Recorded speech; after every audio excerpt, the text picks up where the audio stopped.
नमस्कार सभी साथियों को। साथियों मैं विनय सिंह दहिया, आज खड़े हैं हम जुलाना के अंदर। मैं आपको बताना चाहूंगा जेजेपी ने भी अपने 10 के 10 उम्मीदवार लोकसभा चुनाव के मैदान में उतार दिए हैं। अभी हमारे साथ भूपेंद्र सिंह मलिक हैं जो लोकसभा सोनीपत के उम्मीदवार है जेजेपी पार्टी की तरफ से, और हमारे साथ एमएलए साहब है अमरजीत ढांडा जी।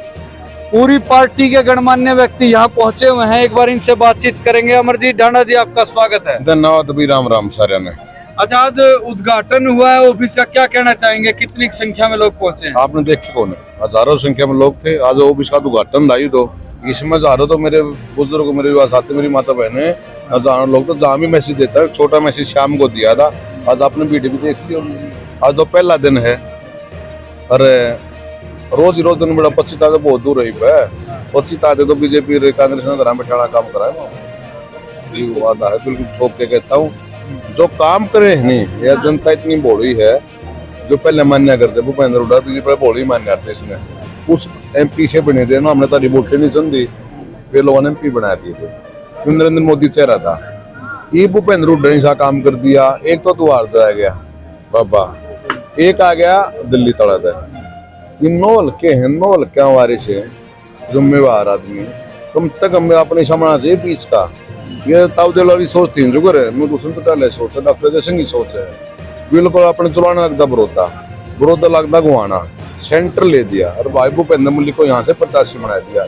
जैसे तावदेल वाली बना कर देने प्रत्याशी, गरीब कुछ जात बरादरी देखी तावदेल ने। कभी जिमर बना दिया, कभी ब्राह्मण बना दिया, कभी कुमार, सब कितने एमएलए बनाए, बिल्कुल बनाते थे। अरे से डॉक्टर जैसे टुटा लगी सोच है। वही अपने किसान के बेटे, मजदूर के बेटे को भूपेंद्र मलिक को यहाँ से टिकट दिए सोनीपत लोकसभा की।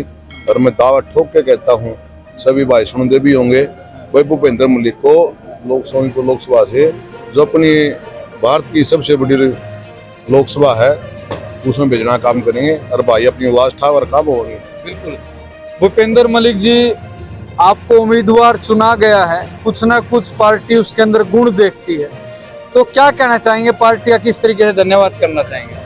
देखिए, पार्टी में जो हमारी निष्ठा और जो पार्टी के लिए हमने काम किया, उनको देखते हुए जो आज उन्होंने हमारे ऊपर इतनी बड़ी जिम्मेवारी सौंपी है, उसके लिए मैं उनका हृदय की गहराइयों से स्वागत करता हूँ। पार्टी नेताओं का, चौधरी अजय चौटाला, दुष्यंत चौटाला जी का, जो इतना बड़ा उन्होंने हमारे ऊपर भरोसा जताया, तो ये उनका बहुत बड़ा धन्यवाद है। अच्छा, भूपेंद्र मलिक जी, देखा जाए जैसे निशान सिंह हैं और भी पदाधिकारी पार्टी को छोड़ के दूसरी पार्टियों में शामिल हो रहे, उसके बारे में क्या कहना? देखिए, ये तो कुछ स्वार्थ किस्म के लोग होते हैं, वो अपने फायदे के लिए छोड़ के आते जाते रहते हैं, पर उनको मिलता कहीं कुछ नहीं है। इस प्रकार से मैं अमरजीत भाई है, इनके साथ कंधे से कंधा मिला खड़े हैं। उन लोगों की संख्या ज्यादा है, एक आध होता है ये इस तरह का। ये तो सारी पार्टियों में होते हैं, जो हर जगह घूमते हैं, सारे तो घूमने वाले तो हर जगह मिल जाएंगे। सारे जड़ गए, सूखे पत्ते तो नहीं लगे, सूखे पत्ते सारे जड़ गए। ये सारे हरे हो गए। बिल्कुल जन सौदा बच गया। भूपेंद्र मलिक, अमरजीत ढांडा, सारे जुलाना हल्का बच गया। जितने लोग बचे नहीं, सारे हरी मोती पार्टी के। दिन रात मेहनत करेंगे खूब। आपके सामने अगर देखा जाए, भाजपा ने मोहनलाल बड़ोली को उतार दिया है, दोनों ब्राह्मण है। अगर जातिगत की बात की जाए तो देखिए, जाति की कोई बात नहीं, जाति तो सारी है, सभी से काम चलता है। कमेरे का वर्ग है, गरीब का वर्ग है, आज उस बात की है। अब दोनों, एक तो वहाँ हरिद्वार में पूजा पाठ का काम करता अपना, उसका किसान से, कमेरे से कोई मतलब नहीं। एक बहुत बड़ा व्यापारी है, खनन वगैरह के काम है, दिल्ली में रहता है, उसका भी किसान से कोई लेना देना नहीं। किसान के बेटे तो हमें दोनों खड़े हैं। इन्हें नहीं पता कि लेम कहे खुद हो पूछ के दिखाओ इनको। ऐसे नहीं कहने से होता। चौधरी देवीलाल जैसे किसान नेता यहाँ से बढ़ के गए, चौधरी लहरी सिंह, चौधरी मुख्तार सिंह, किशन सिंह सांगवान, वो उठाते थे आवाज। ये थोड़ा उठा देंगे, हरिद्वार वाले यहाँ गए किसान की आवाज। तो लोगों ने सोचा है कि जो किसान की आवाज पूरे देश में मजबूत होती थी सोनीपत से, फिर दोबारा से किसान भाइयों ने क्या किसान अब की बार सपोर्ट करेगा जेजेपी पार्टी? बिल्कुल करेगा, खुल के करेगा। भाइयों समझ में आने लग गया है। और ये बहका रखे थे कांग्रेस के लोगों ने, तो अब ये देखा जैसे मंडियों में बुरा हाल हो रहा है, वो तो किसान की सेवा के लिए सरकार से वो किया था बनी बनाई में, और ये भ्रम जो फैला रहे थे बीजेपी में चलेंगे, बीजेपी मतलब ये कांग्रेस वाले उठा साहब जाएंगे, चारों देखना तरफ इसी साल जाएंगे। चारों तरफ अगर देखा जाए जेजेपी पार्टी का लोगों द्वारा विरोध भी हो रहा, काले झंडे भी दिखाए जा रहे हैं। भाजपा जेजेपी के तो गांव में पोस्टर भी लगा दिए भाई यहाँ आना बैन है। क्या कहना चाहिए? कितना लग गए? कित लग गया कोई कांग्रेस वाले आप लगा दो, एक छपवा गए दुराने में वो रुक जाएगा। इसी पोस्टर छपवाने में लगता क्या 10 रुपया पोस्टर कोई टंगवा दो। ये कांग्रेस वाले सारे गांव के ठेकेदार हो जाते हैं। अब वो बैठिए तो चिल्ले खराब, उनका पता लग गया जो 2-4 जगह कराया था वो पदाधिकारी निकले, और आप भी कैमरे में देख रहा उनको। कल दिग्विजय जी का भी विरोध हुआ, उसके बाद नैना चौटाला जी का भी विरोध हुआ गांव के अंदर। भाई विरोध था चौधरी छोटू राम का भी करार थे, नेता आगे विरोध दो आगे ये विरोध कर रहा था, विरोध कर लेंगे, किसे बखाए उड़ किसे गाले उड़ला मचारा गाल के करा दो। इन बातों से क्या फर्क पड़ता, नेता के विरोध दो आगे। 25 तारीख ने वर्षा ऋतु आओगी भाई साहब, वर्षा ऋतु में क्या होया करे है, पेड़ा फूट मार जाया करे और कली खिलाया करे, तो वोट पड़ेंगे ये किसान भाई, गदड़ गदड़ चाबी का बटन होगा और भाई भूपेंद्र मलिक कैंडिडेट होगा और दब नाले ये होंगे। वो काले झंडे वाले नहीं जो आपको हो काले झंडे दिखानी है, वो तो उसके गुर्गे हैं, बार बार कर लाग रहे उसके गुर्गे। इब अमरजीत जी विधायक जी हमने सुन दी हुई छवि का यू भी तो हमने सारा कर सके, उसके काले झंडे दिखा दो वो आवा है भूपेंद्र का छोरा, लेकिन ना समझदार बुद्धिमान घराने का बालक से यू ऐसा काम कौन करे, इनमें बुद्धि तो सही को नहीं, फलाना आवा काले झंडे दिखा दो, विपरीत प्रचार हुआ इस तरह। भाजपा तो कह रही है कि जो विरोध कर रहे हैं वो सारे कांग्रेसी है।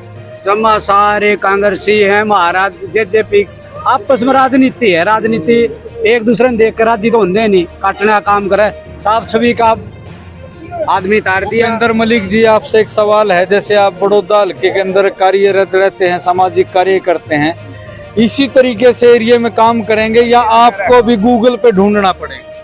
देखिए तो आप बड़ौदा हल्का में जाके पूछो, आज तक किसी ने बड़ौदा में इतने काम नहीं कराए जो हमने बिना कोई ताकत मिले हुए, ना मैं MLA था ना और 2 तो सरकारी कॉलेज खुलवाए महिलाओं के।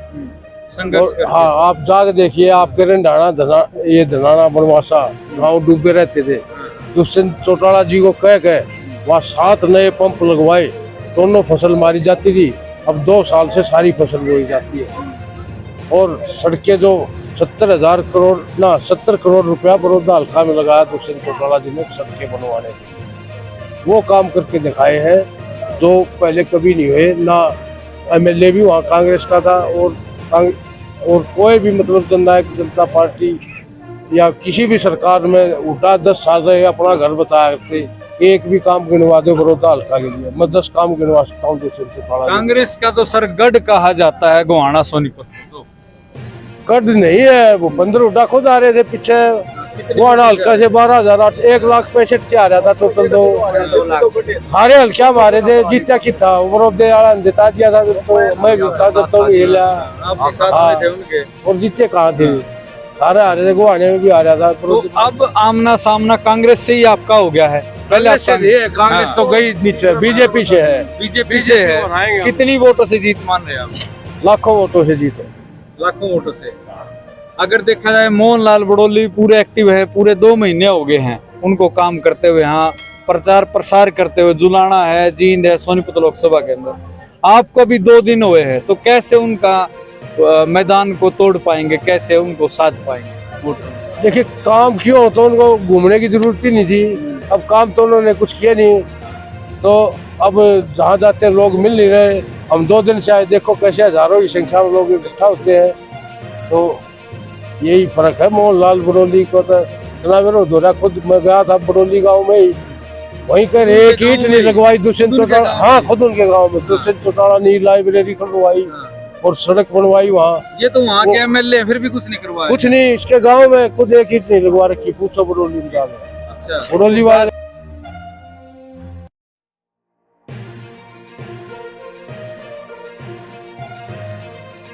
सोनीपत लोकसभा के जो वोटर हैं उनको क्या संदेश, क्या वोटर को अपील करना चाहेंगे आप बताओ? देखिए वोटरों से यही अपील है कि जो आपकी बीच में रहने वाला आदमी हो उसको वोट दें, बहुत कीमती होती है वोट, इसको यूं ही किसी घूमने फिरने आए उनको नहीं देने की चीज, को दिल्ली से घूमने आ गया को उनको देने की चीज नहीं है। जो इसका मान सम्मान कर सके, आपके बीच में रहता हो, जिसका घर घाट आपने पता हो, ऐसे आदमी को देने की चीज है। यूं यारे गहरे को नहीं देने की चीज है। तो इसका सदुपयोग करें वोट।